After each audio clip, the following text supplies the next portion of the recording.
মন চেয়েছে একটু ঘুরে আসি, গাড়িতে উঠে ছুটলাম গজারি বন দেখতে। আস্তে আস্তে পৌঁছে গেলাম গজারি বনের ভিতরে। ভিতর দিয়ে শুরু রাস্তা, রাস্তা হাঁটতে হাঁটতে ভিতরে একদম ভিতরে চলে গেলাম।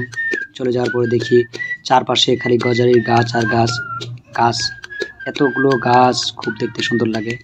চিকন গাছ, মোটা গাছ, বিভিন্ন কোয়ালিটির গজারি গাছ, কিন্তু গাছগুলো ছেয়ে আছে, লতানো গাছ দিয়ে পেঁচিয়ে পেঁচিয়ে রয়েছে। হাঁটতে হাঁটতে একদম ভিতরে চলে গেলাম। ভিতরে দেখলাম শুধু গজারি গাছ আর গজারি গাছ, যতই যাই ততই শুধু ধু ধু করে গজারি গাছ। এতটাই গজারি গাছগুলো যে যেদিকেই তাকাই শুধু নিঝুম গজারি বন। দেখতে খুব ভালো লাগে, হাঁটতেও খুব ভালো লাগে, আবার ভয়ও লাগে। ভিতরে কিছু না কিছু লুকিয়ে থাকে, যদি এরকম ভয় কাজ করে। হাঁটতে হাঁটতে অনেক দূর পর্যন্ত ছুটলাম। ছুটতে ছুটতে একদম অস্থির ক্লান্ত। হঠাৎ দেখতে পারলাম মাটির ঘর। কি সুন্দর মাটির দেওয়াল করা ঘর, ছেয়ে আছে অনেক দূর পর্যন্ত। আবার বিভিন্ন ধরনের গাছ, ছোট গাছ, বড় গাছ, বিভিন্ন কোয়ালিটির ফুল।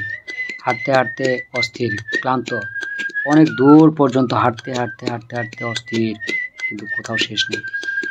একদম একটা বাড়ির ভিতরে চলে গেলাম। দেখলাম মাটির দেওয়াল, যেন কংক্রিট, যেন সিমেন্ট করা, পিচ করা ঘরের মতো দেওয়াল, এতটাই শক্ত মজবুত। ভেতরে বাইরে রং করা, বোঝাই যায় না যে এগুলো মাটির ঘর। পরে ভিতরে, ঘরের ভিতরে ঢুকলাম।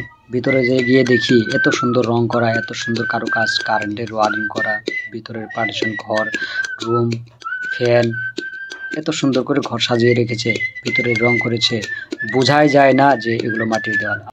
তো বন্ধুরা, মাটির ঘর দেখলাম, দেওয়াল দেখলাম, ভিতরে পার্টিশন রুম দেখলাম, নিজেকে আবার আয়নাতেও দেখে নিলাম। এরপর আবার হাঁটতে হাঁটতে গজারি বনে ফিরে আসলাম। ফেরার পথে ফিরতে ফিরতে ফিরতে ফিরতে সন্ধ্যা হয়ে গেল।